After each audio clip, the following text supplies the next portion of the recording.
All of the guns and violence today. Bringing a toy for the kids that won't blow them away. I work with Deadly Wing. Okay.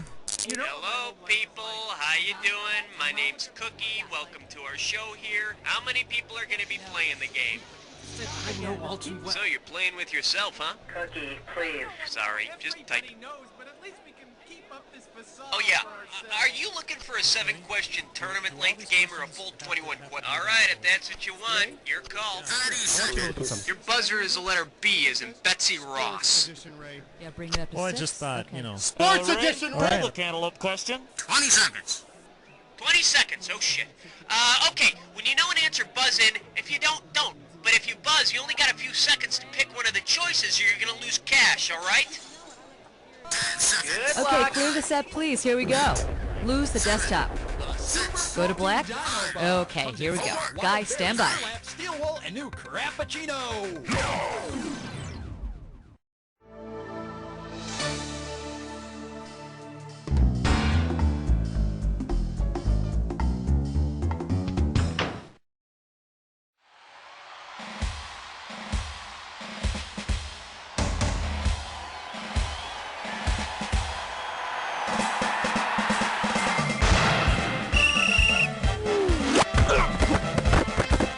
It's time for the show where high culture and pop culture collide.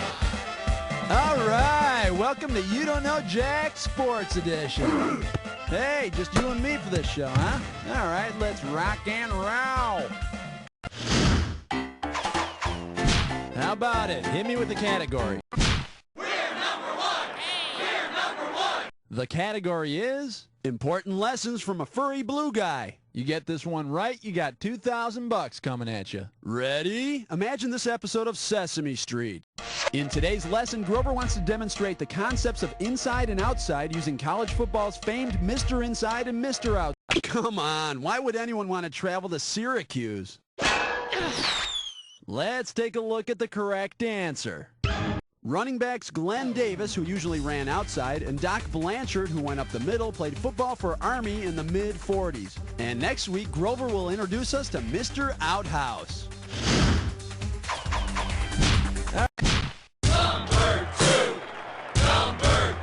And the category is win, place, or showgirls. All right, $3,000 is riding on this one. So, you feeling anxious? Me too. Let's go. If actress Elizabeth Berkley were to star in a sequel to Showgirls set at the Indianapolis 500, which of the following would not be an accurate part of the movie? 200 lap dances, the fastest gal getting pulled. The Indy 500 is traditionally held in May, not April. Yeah! And the real fools are the women who think guys rent Showgirls for the storyline. I rent it for the cinematography.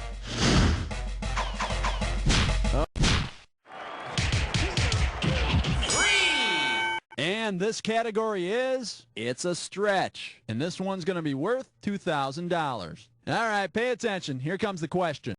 If cartoon character Stretch Armstrong uses his elastic power at an NCAA basketball game, what is he most likely doing? Holding up the player's jock straps, making a judgment call as a referee, implementing a snap-back defense, or testing the air pressure of the basketballs? You know, loser is such a strong word. Too bad you didn't pick this.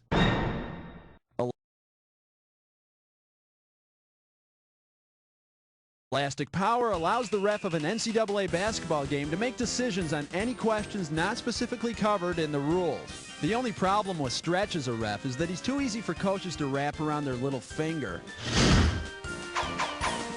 Okay, pick a category.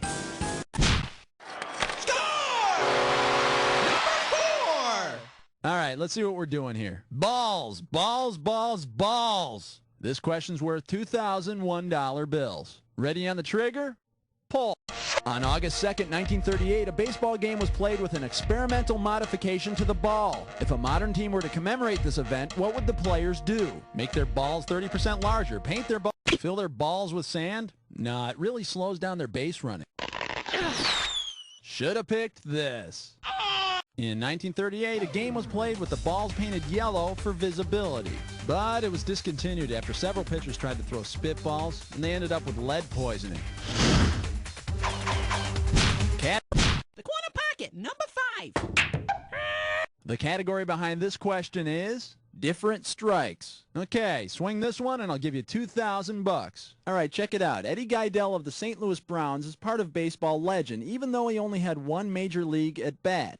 If Eddie Gaedel hadn't been available for his famous turn at bat, which character on TV's Different Strokes would have been the most appropriate replacement? Arnold, Kimberly, Mr. Drummond, or Willis with no... No, and I don't think it's appropriate to discuss certain child stars and arms, if you know what I mean. Well, in case you're curious about the correct answer, Eddie's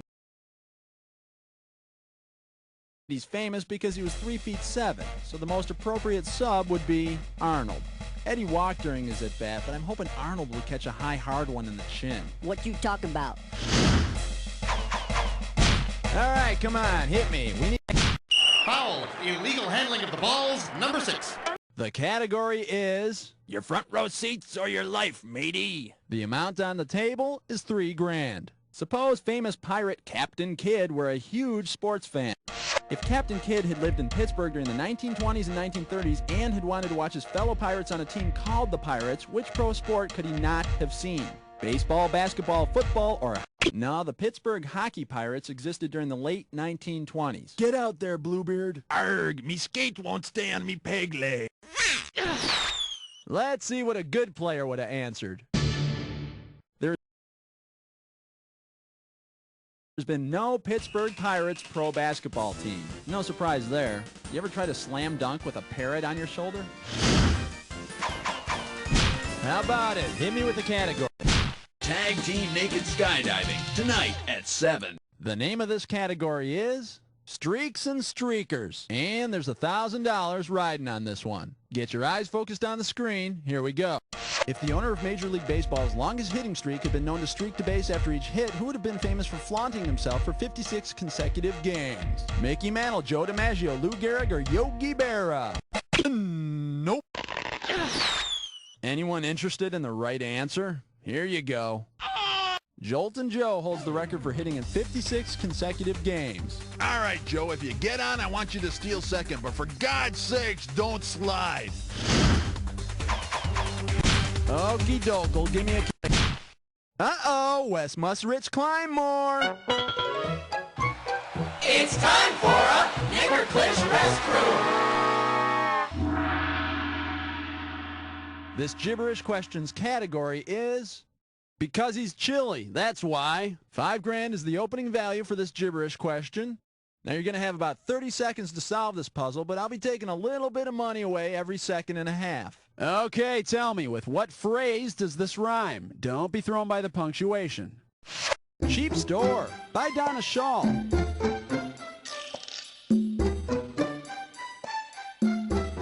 Here's your first hint. It's good advice in baseball.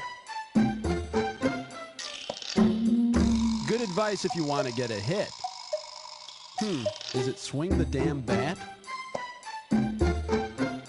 Have you got a good eye? Okay, let's see what you got.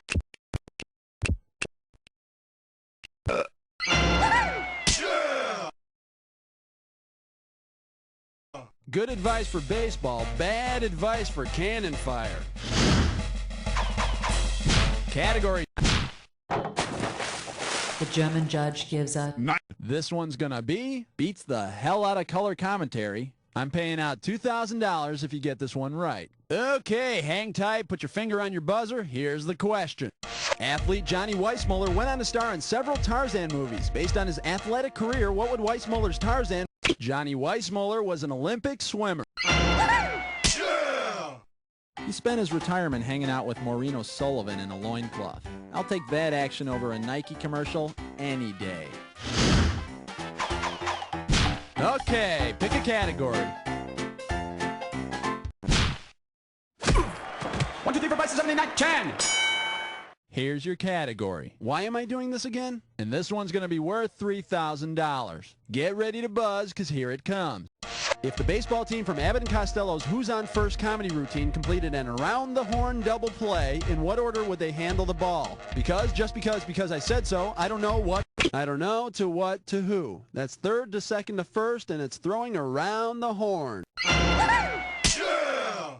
Hey, mister, can I have your autograph? Who, me? Yes. What? I don't know. Third base. Okay, that's the end of round 1. Let's move on to round 2. All right, this is round 2, and 2 is twice 1, which means all the questions are double. Sounds good, huh? Okay, let's do it. All right, come on. Love. Here's the category. Which one grew his hair long? And this one shouldn't be too tough. 4K for this one. Hope you're ready, because here's one coming at you. How sweet. You're writing Gift of the Magi too. If this time Della gives Jim the same gift Ken Norton gave to Muhammad Ali in their 1973 fight, what will Jim get? Swing batter. This is the correct answer. Norton gave Ali a broken jaw, and then he found out that Ali had sold all his jaw wiring to get Norton new gloves. Ironic, don't you think? Okie doke, give me a category. Oh, that's a 12-pounder, eh? And the category is Greg's Big Kahuna. You get this toughie, and I'll give you $6,000. Remember when the Brady Bunch went to Hawaii and Greg went surfing and he wiped out big time? If the surfer dudes had given Greg a nickname that surfers use to mean beginner, what might they have called him? Ocean Drinker Brady, Surf Dork Brady, Kelp Head Brady, or Wave Virgin Brady? Kelp Head is slang for beginner surfer. Huh. I wonder what surfer slang is for acting career that peaked way too early. How about it? Hit me with the category. The thrill of victory, the agony of 13. The category? When an Oscar just won't do. And if you can figure this one out, I can pay you $4,000. Everything in place? Because here she comes. Imagine we invent a new award that's a cross between the famous Ryder Cup and actress Winona Ryder. If you receive this award, for what are you being honored? Stunningly mediocre acting in a golf movie, daringly numb acting in a sailing movie, savagely boring acting in a tennis movie, or lavishly irritating. Oh no, we're sinking. And let's see the correct answer. The Ryder Cup is a highly prized golf trophy. And some say Winona Ryder is a highly overrated actress. And watching either of them on television can send you straight to slumberland. Category time. What's it gonna be? Uh-oh, press Futz Mitts Grime Board. Once again, it's time for a Liquor Piss Milestone. All right, now here's your category for this gibberish question. Why Timmy won't make it as a stylist. And if you're really fast, you can get up to $10,000 for this gibberish question. All right, to solve this puzzle, you got to think fast, because every second and a half, I'm ticking off a little bit of cash. Ready? Tell me, with what famous sports cliche does this rhyme? Don't let the punctuation fool you. Bit some hair. May faint.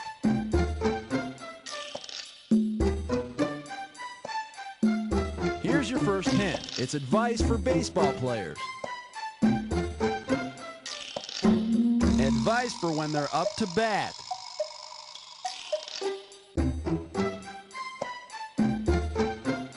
Don't hit the ball to the fielders. You better swing at something soon. All right, Johnson, you're up next. And remember, bit some hair may faint.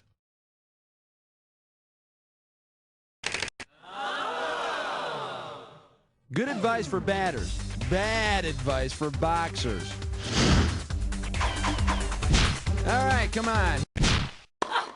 Love 15. All right, let's see what we're doing here. The family that plays together. And I'll pay you $4,000 if you get this one right. Hang on tight. Here we go. If gold medalist Jackie Joyner Kersee were to have an affair with her brother's wife's coach, with whom would she be sleeping? Her husband, her brother, her sister-in-law, or herself? That'd be FloJo. No.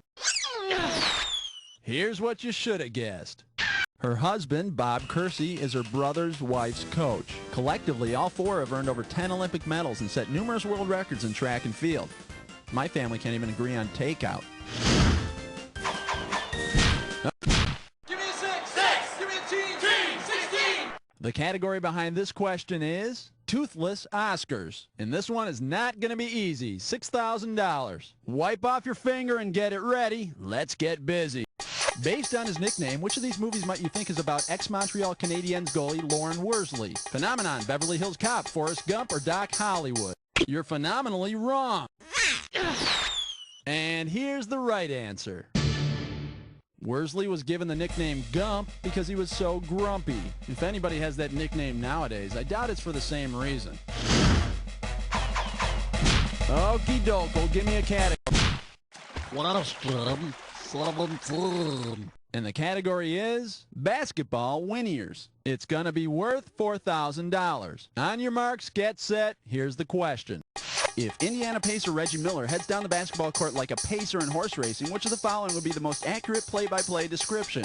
Wow, his left arm and left leg move as one. Look at those limbs work in diagonal pairs. I don't get it. His arms move, then his legs. Or why doesn't he let someone else shoot? You don't get it. You know what you could have picked? You could have picked this. In harness racing, pacers run with the two legs on each side, moving forward at the same time. But I hear that in a game of horse, Reggie can't even beat his own sister. How about it? Hit me with the category. How many holes in golf? 18! The category is that a pool cue or are you just happy to see me? And there's $6,000 at the end of this question. Okay, coming at you. Heads up. If pocket billiards champion Willie Mosconi had a case of blue balls, what would he have?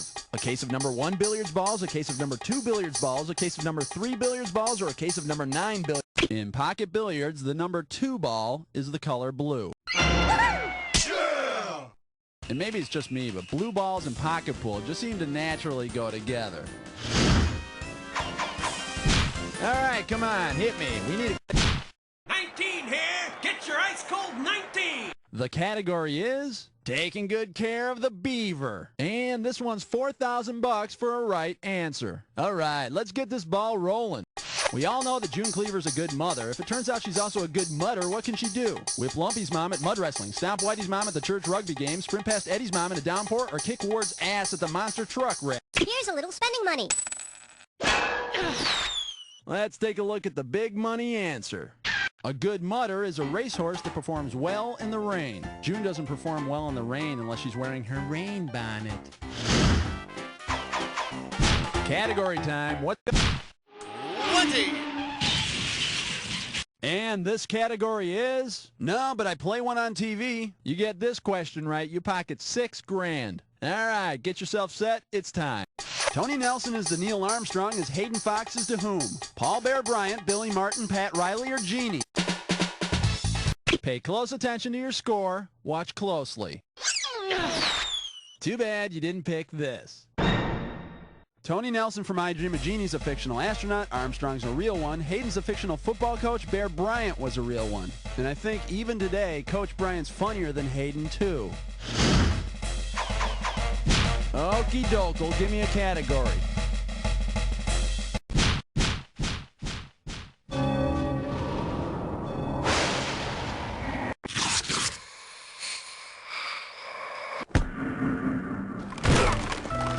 Time for the attack. Buzz in when 2 words match and you got... Oh, you already got the rules down, huh? Well, let's not waste time. Match on this. What the hell are you doing? You better know what you're doing, because you're in the attack. Good luck.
Hey, player, you ever hear that expression, just scratching the surface? Well, maybe you'll get that far next time. Or maybe not, since it seems to me that... You don't know Jack! Okay, great show, everybody. Great show. Cue the commercials, please. Thank you. And Cookie, can you give me some information about these contestants? What's going on? Listen, excuse me. Whenever you feel like playing again, you just gotta let me know, all right?